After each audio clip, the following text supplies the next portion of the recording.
अगर मुसलमान महिलाओं को हक दिलवाना चाहते हैं मोदी जी, तो मैं आपको एक फहरिस्त देता हूँ। एक महीने से नजीब की माँ हक के लिए और अपने बेटे के लिए दर बदर भटक रही है, पहले उसको इंसाफ दिलाइए। दुकान इस कदर चला रहे हैं कि अब बांग्लादेशी अवैध घुसपैठियों के साथ ही नहीं। साल 2008 कभी कांग्रेस पार्टी की आवाज उठाने वाले शहजाद पूनावाला 2017 में कांग्रेस से अलग हुए और बीजेपी का दामन थाम लिया।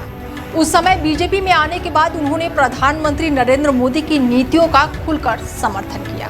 रोम मानसिकता, सेकुलरिज्म के नाम पर जो वोट बैंक की मानसिकता थी, वहां से चलकर आज राम मानसिकता पर कम से कम उदाहरण के तौर पर ही आए हैं। तो ये भी तो मोदी है तो मुमकिन है। और सवाल ये भी बनता है कि आपको आज कौन राम है कौन रावण है ये नजर आ रहा है। आपके बगल में बैठे हुए उदयनिधि ने तो कहा था सनातन हिंदू को समाप्त कर दो। शहजाद पूनावाला ने 17 अगस्त 2026 को बीजेपी से इस्तीफा दिया। पूनावाला ने बताया कि बीजेपी छोड़ने का फैसला अचानक नहीं लिया गया। उन्होंने पहली बार साल 2024 में पार्टी से अलग होने के बारे में सोचा था। साल 2008 में कभी कांग्रेस पार्टी की आवाज उठाने वाले शहजाद पूनावाला 2017 में कांग्रेस से अलग हुए और बीजेपी का दामन थाम लिया।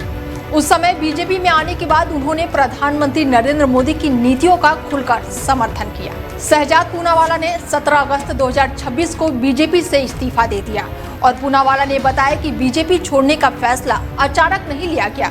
उन्होंने पहली बार साल 2024 में पार्टी से अलग होने के बारे में सोचा था। शहजाद पूनावाला ने भारतीय जनता पार्टी के राष्ट्रीय प्रवक्ता और पार्टी की प्राथमिकता सदस्यता से इस्तीफा दे दिया और अब उन्होंने इस्तीफे की वजह भी बताई है। उन्होंने पार्टी छोड़ने के लिए आर्थिक और निजी परिस्थितियों की वजह बताई है। पूनावाला ने कहा कि राजनीतिक पार्टियां अपने प्रवक्ताओं या फिर कार्यकर्ताओं को सैलरी नहीं देती है और ऐसे में उनके लिए अपना खर्च चलाना मुश्किल हो जाता है। शहजाद पूनावाला ने हालांकि साफ किया कि उन्होंने बीजेपी को कभी नौकरी या फिर अपने नियोजित नहीं माना है। उनके मुताबिक पार्टी से उनका जुड़ाव विचारधारा और प्रधानमंत्री नरेंद्र मोदी के प्रति समर्थन को वजह था। ऐसे में उन्होंने कहा कि बीजेपी का काम किसी कार्यकर्ता की आर्थिक जरूरतें पूरी करना नहीं है। शहजाद पूनावाला ने बताया कि बीजेपी छोड़ने का फैसला अचानक नहीं लिया गया। उन्होंने पहली बार साल 2024 में पार्टी से अलग होने के बारे में सोचा था। बाद में उन्होंने पार्टी नेतृत्व में अपनी परेशानियों के बारे में बताया। उनके मुताबिक पार्टी नेतृत्व ने उनकी स्थिति को समझने और मदद का रास्ता निकालने की काफी कोशिश भी की। अगर मुसलमान महिलाओं को हक दिलवाना चाहते हैं मोदी जी, तो मैं आपको एक फहरिस्त देता हूँ। एक महीने से नजीब की माँ हक के लिए और अपने बेटे के लिए दर बदर भटक रही है, पहले उसको इंसाफ दिलाइए। दुकान इस कदर चला रहे हैं कि अब बांग्लादेशी अवैध घुसपैठियों के साथ ही नहीं। शहजाद पूनावाला ने कहा कि उनका मन पार्टी में आर्थिक मदद लेने के लिए तैयार नहीं हुआ। उनके शब्दों में बीजेपी उनके लिए रोजगार का जरिया नहीं बल्कि विचारधारा से जुड़ने का माध्यम है।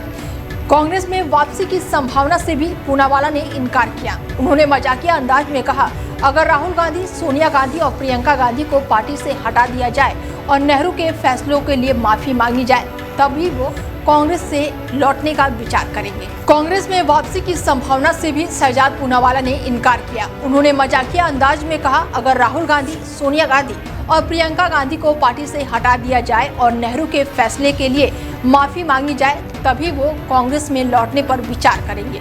शहजाद पूनावाला ने राजनीति में आने से पहले वकालत की और सांसदीय कार्य मंत्रालय के साथ भी काम किया।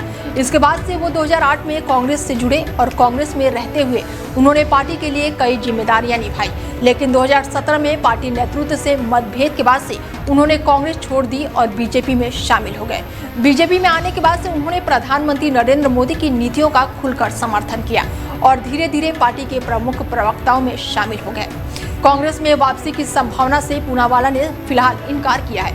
उन्होंने अपने अंदाज में कहा कि मौजूदा कांग्रेस नेतृत्व में वापसी का सवाल ही नहीं उठता और अब बीजेपी से अलग होने के बाद उनका अगला राजनीतिक कदम क्या होगा, अब इस पर सबकी नजरें टिकी हुई है। फिलहाल इस खास पेशकश में मेरे साथ इतना ही। बने रहिए आप हमारे साथ और देखते रहिए डेली 24 भारत। नमस्कार। अगर मुसलमान महिलाओं को हक दिलवाना चाहते हैं मोदी जी, तो मैं आपको एक फहरिस्त देता हूँ। एक महीने से नजीब की माँ हक के लिए और अपने बेटे के लिए दर बदर भटक रही है, पहले उसको इंसाफ दिलाइए। दुकान इस कदर चला रहे हैं कि अब बांग्लादेशी अवैध घुसपैठियों के साथ ही नहीं